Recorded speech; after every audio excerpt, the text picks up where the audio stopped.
Ya, ya chicos, ya podríamos empezar, ¿verdad? Sí, doctora. Sí, doctora. Ya, voy a bajar un poquito el volumen. Perdón.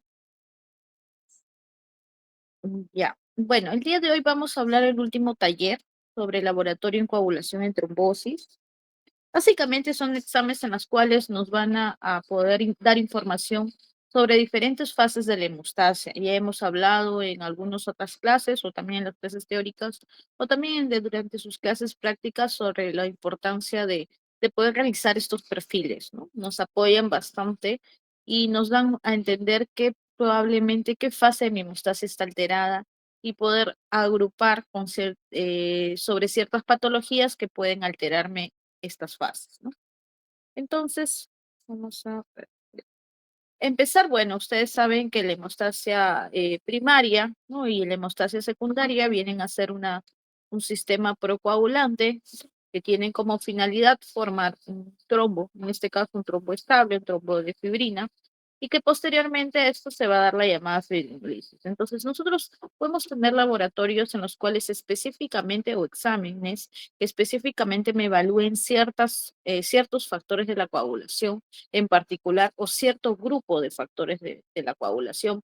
Eso nos puede hacer pensar básicamente en algunas patologías donde específicamente uno o más laboratorios se pueden alterar, ¿ya?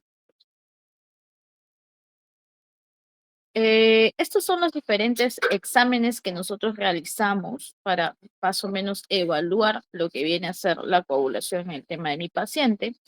Tenemos exámenes que evalúan básicamente la hemostasia primaria. Acá tendríamos que ver dos puntos, el tema de plaquetas, ¿no? Es muy importante saber la cantidad de plaquetas que tenemos, o sea, la parte cuantitativa, pero también es importante ver la parte cualitativa, o sea, hablando de esa función plaquetaria.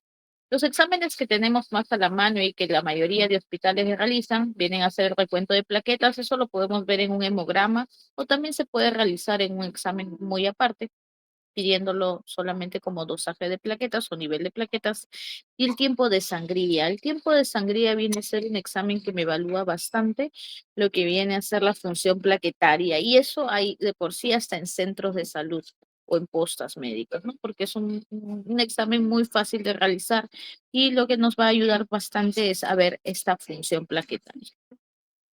En el caso de la hemostasia secundaria, sí, hay muchos otros exámenes que nos van a ayudar. Por si acaso está acá el tiempo de protrombina. Básicamente, el tiempo de protrombina va a evaluar la llamada vía extrínseca.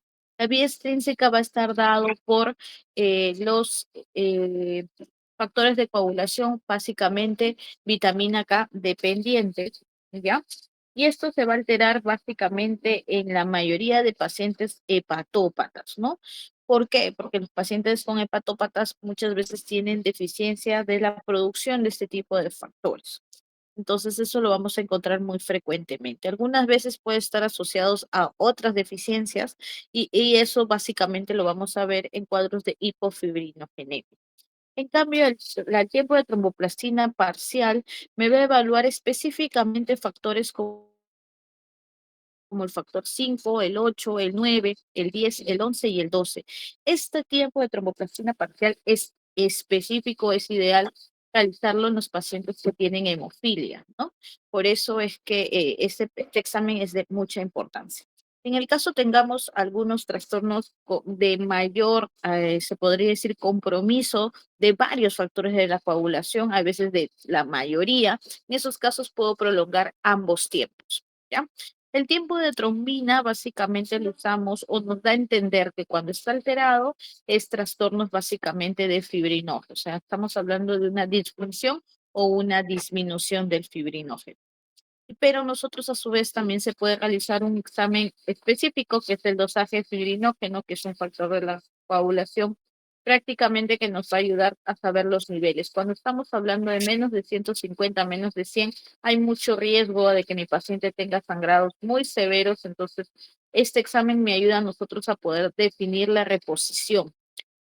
Justo el día miércoles hablábamos de soporte transfusional y les comentaba que el hemocomponente que más cantidad de fibrinógeno tiene es el crioprecipitado. Entonces, para nosotros indicarlo, debemos tener básicamente resultados de este examen para poder dar la indicación. También podemos hacer dosaje de ciertos factores de la coagulación, como factor 8, factor 9 y entre otros, que no se realizan de forma rutinaria y la verdad son muy pocos los hospitales que cuentan con este tipo de examen. Hay un examen más que nos ayuda a evaluar la fase terciaria de la hemostasia, que es la fibrinolisis, que viene a ser el llamado dímero D. El dímero D es un examen que me evalúa justamente esa degradación de fibrina que se va a dar en esa fase. Cuando está muy incrementado, esto es porque obviamente puede estar elevado. Ahora, no es un predictor específico, por si acaso, esto puede estar elevado en cuadros trombóticos, pero también puede estar elevados en otras patologías, ¿ya? Entonces no es específico, así que hay que tener en cuenta. Lo que sí nos ayuda es como predictor negativo, ¿no? Si está normal, prácticamente estamos seguros de que no hay un episodio trombótico en mi paciente. Entonces, vamos a hablar un poquito de cada prueba.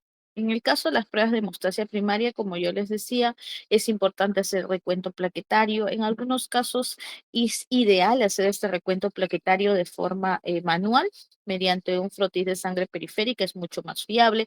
Aparte que también puedes ver la morfología plaquetaria, ¿no?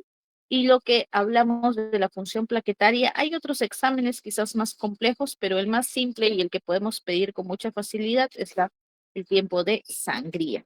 Todos estos exámenes a mí van a evaluar la formación del tapón plaquetario. Obviamente, esa es la función, el objetivo de mi hemostasia primaria. Por lo tanto, estos exámenes son ideales en pacientes que tienen justamente una clínica de sangrado mucocutáneo, epíxtasis, gingivorragias, equimosis a repetición. La hemostasia secundaria, por un tema laboratorial, la dividimos en dos grupos, la vía intrínseca y la vía extrínseca. Esto es un tema básicamente por la parte laboratorial, ya que en la cascada de coagulación se podría decir actualizada, ya se ha verificado que o se ha demostrado que no es que existan en realidad estas vías. Los factores de coagulación se van a activar de forma constante y prácticamente escalonado, ¿no? No es que vamos a tener una vía, ¿cómo se llama? No es que se va a dividir en dos vías, básicamente, pero se ha mantenido este tipo de esquema básicamente para entender la parte laboratorial, o sea, los exámenes que se piden. Entonces, la vía es intrínseca, básicamente la evaluación del factor 8 y el factor 9 lo vamos a poder ver mediante el tiempo de tromboplastina parcial. Y la vía extrínseca, aquí básicamente se evalúa el factor 7, entre otros factores que son vitamina K dependientes, ¿no? Como les decía, el fibrinógeno y el tiempo de trombina sí se alteran, es muy sensible para evaluar disfunción de fibrinógeno o disminución de fibrinógeno. Y el dímero D es para evaluar específicamente la degeneración de fibrina. Vamos a hablar un poquito de cada uno, ¿ya? El tiempo de protrombina o también llamado examen de la vía extrínseca, lo normal es aproximadamente un tiempo de 10 a 15 segundos, o sea, más de 15 segundos es un tiempo de protrombina prolongado. La prolongación de este tiempo me dice que mi coagulación está alterada, o sea, que vamos a tener problemas para coagular, para que más o menos me entiendan. Es muy sensible con todos los factores de la coagulación, vitamina K dependientes, especialmente por el 2, el 7 y el 10. Por eso estas pruebas se usan para monitorizar algunos anticoagulantes orales que justamente vienen a ser antagonistas de la vitamina K, como lo viene a ser la warfarina. Este examen me va a dar a su vez otro resultado que viene a ser el INR. Esto es un cociente internacional que se va a calcular mediante mi tiempo de protrombina con algunas otras ecuaciones. Este INR a mí me sirve bastante para monitorizar mis antagonistas de vitamina K, o sea, mis anticoagulantes orales, ¿no? Mediante este INR yo voy a saber más o menos en qué rango de anticoagulación está mi paciente y lo ideal es llevarlo a un rango de 2 a 3, ¿no? Normalmente el INR es hasta máximo 1.5, está dentro del rango normal. En el caso de la vía, perdón, del tiempo de tromboplastina parcial activada o también evaluador de la vía intrínseca, este tiene un mayor tiempo en realidad.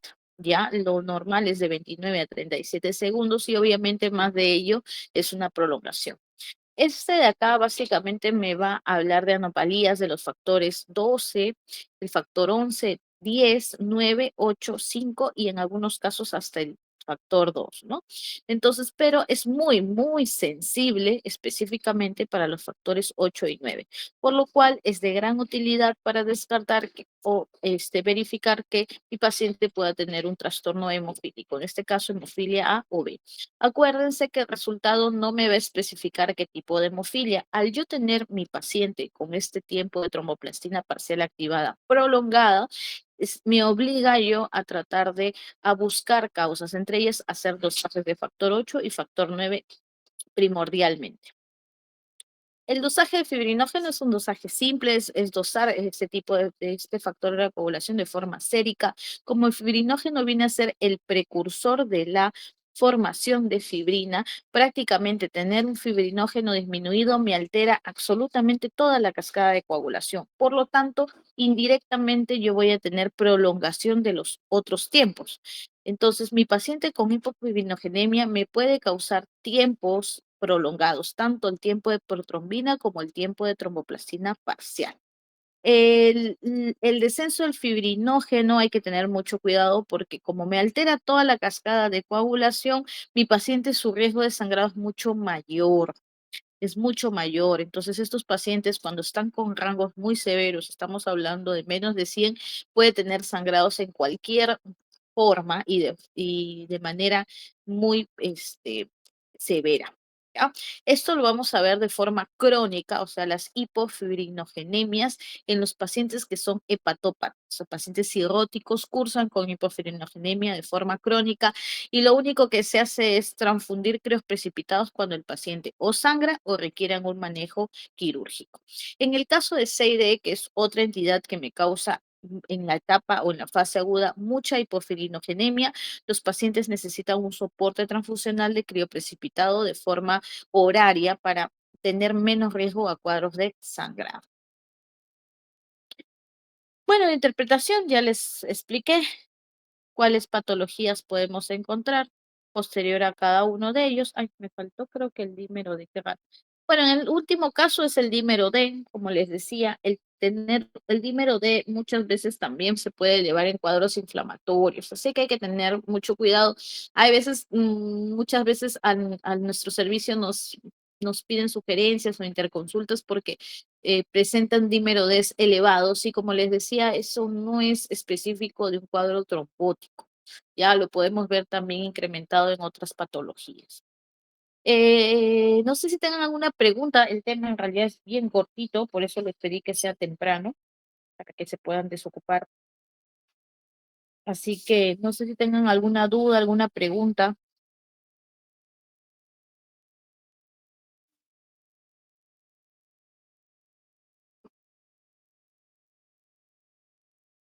chicos, ¿me escuchan?